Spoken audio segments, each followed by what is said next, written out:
This is Michael McCain, and you're watching the Dare to Dream Network. Hey,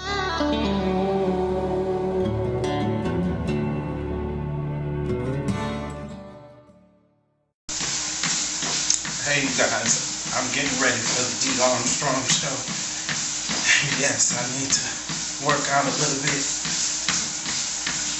I'm going to show you guys some behind the scenes clips, and this is part of it. I'll catch you guys later. Peace.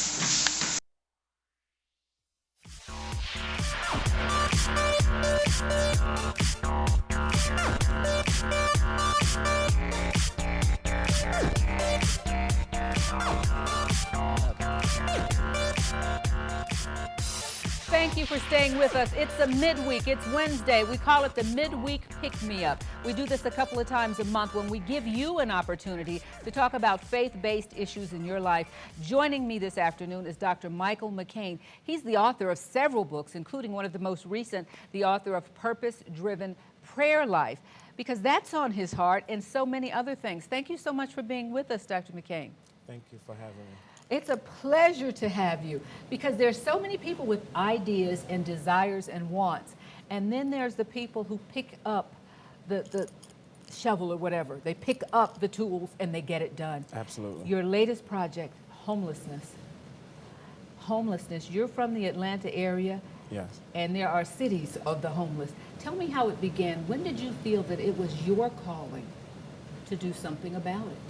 It started pretty early in my life. I experienced homelessness myself after going through foster care and being a runaway. I slept on the streets and buildings in the 24-hour laundromat. So homelessness is something I'm very familiar with. And I feel that it is an epidemic in our country, in several states, in several cities. And I feel the burden to really make a change and do something that is going to make a difference. Do you think because you were that homeless, how old were you? I was about 15 years old when I was homeless. Oh my God. Because you were there, that you have a different perspective. People who have never been homeless can kind of stand back and say that's them. But when you see that, you say that's me, or could have been me. Huh? Yes, I say it's me, but I also say that any one of us could end up homeless at any point. All it takes is just to miss a check, and you could be out on the street. You can't pay the rent, can't pay Absolutely. Georgia Power, can't pay Liberty's utilities. Absolutely. So what are you going to do? Absolutely. This is how most people in those communities end up out on the street. It's through family violence, it's through mental illness, it's through being a felon.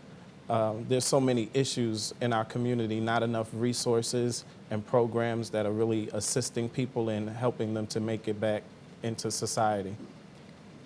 How can you help?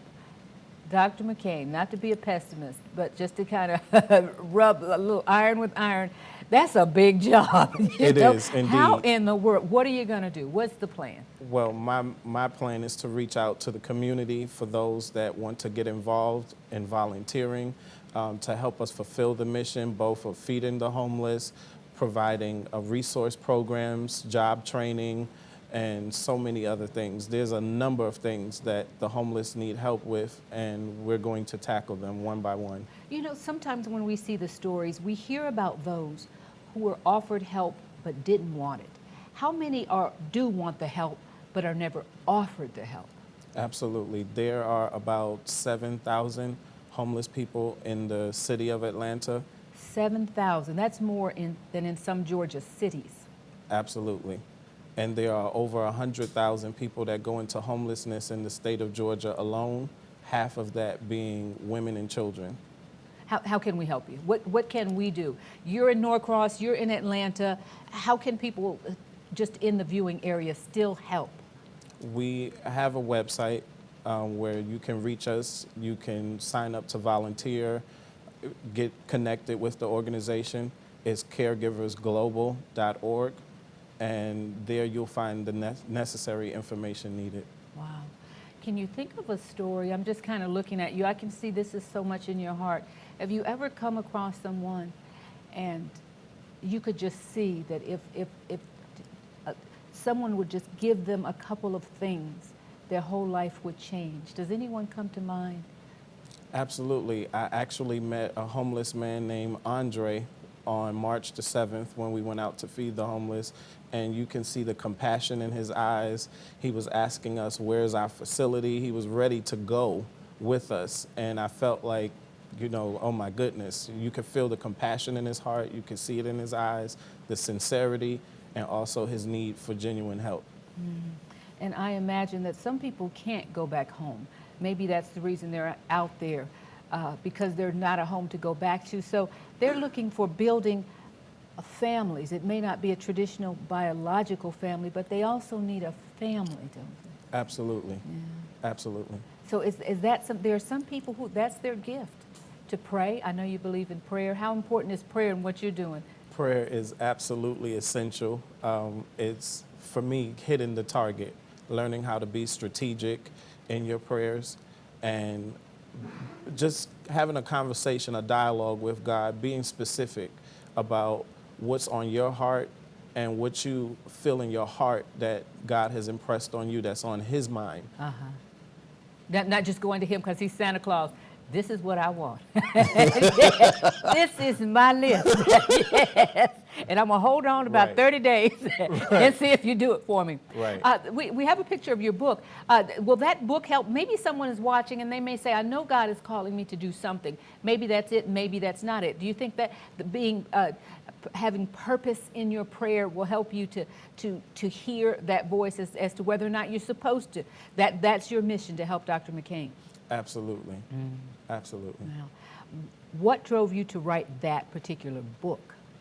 It was all of my experiences, my childhood, growing up in foster care, facing homelessness myself, so many different issues I faced really early in life. And it was nothing but prayer that brought me through that, and my upbringing in a religious community. So I'm thankful for those things, because that was the backbone that I needed, that helped me to get over those hurdles I needed to face. So does that mean that, I'm sure that's not a requirement, but you would offer them a knowledge of someone that Absolutely. You call God? Absolutely. Wow. Okay, before we go then, I want to make sure I have all the information going on the air today, and also for those of you, there are a lot of our viewers will watch on Facebook. I want to push them towards your website, push them towards your foundation, and tell them again how that they can get to it. They can do that by going to caregiversglobal.org.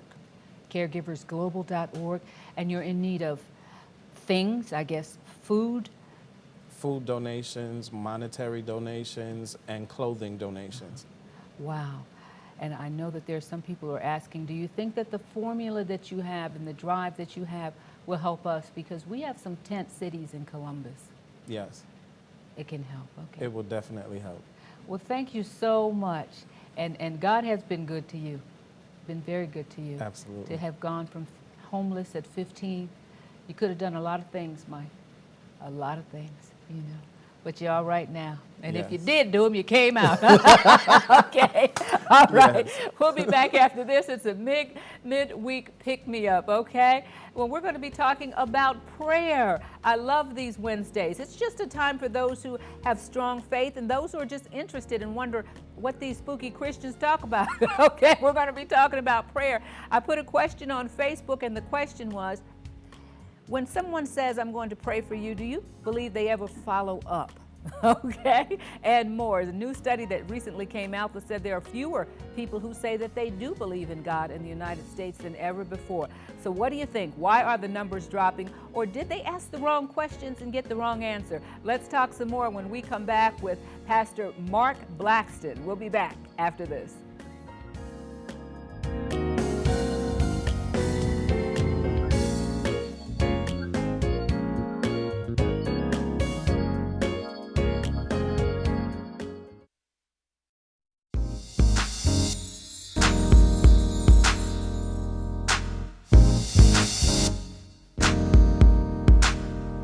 You're watching The Lifeline TV. I'm LaShawn Daniel, and today we're going to take some time to review a book that was written by a brother by the name of Michael McCain. Now, this book was submitted to us a few weeks ago, and the title of it is Life Editing.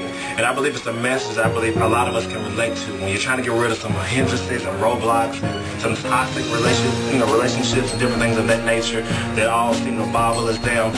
And you have to take some time to go in your life, and sometimes I say, you have to L7, you got to delete some stuff, and you got to get rid of some things. And so this book is definitely something I believe you can benefit from. So I'm going to be joined later by author Martina Young, who's going to be sharing her thoughts this week.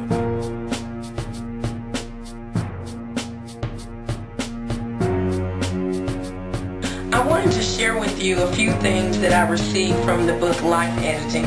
First of all, one of the things that grabbed me immediately was the subtitle, Taking Out the Trash.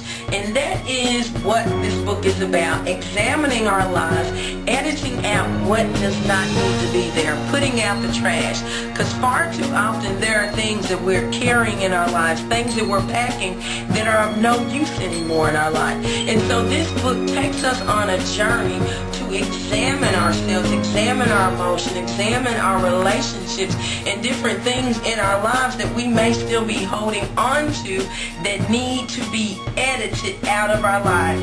And so I would encourage you to take the book and walk along the path that Michael McCain is trying to lead us on through this book. Many of us sometimes are hindered by relationships, by careers, by different things in our lives that we continue to hold on and God is asking us to release. So Life Editing is a book that will change the direction of your life if you would take the time to allow God to minister to you through the words found in the book. The chapter entitled Self-Sabotage, it opens with this question, and it says, who needs enemies when you have yourself? And sometimes we do not stop to realize that often we are our biggest hindrances. And in that chapter he talked about how often we are our own greatest stumbling block, and that we need to stop and examine what's going on in our own minds and our own lives to stop our progress. Stop blaming everybody else and stop and look at yourself to see, is there something within me that I need to change? For example, he talked about how our thinking can be a hindrance to us going forward. And instead of going around thinking lowly of ourselves or thinking that we can't accomplish this and the other, if greatness is what we desire, then greatness is what we should set our minds on. So it's time to cut out the self-sabotage, get on the road of life editing, trash out and move on, because God has great things in store for each and every one of us.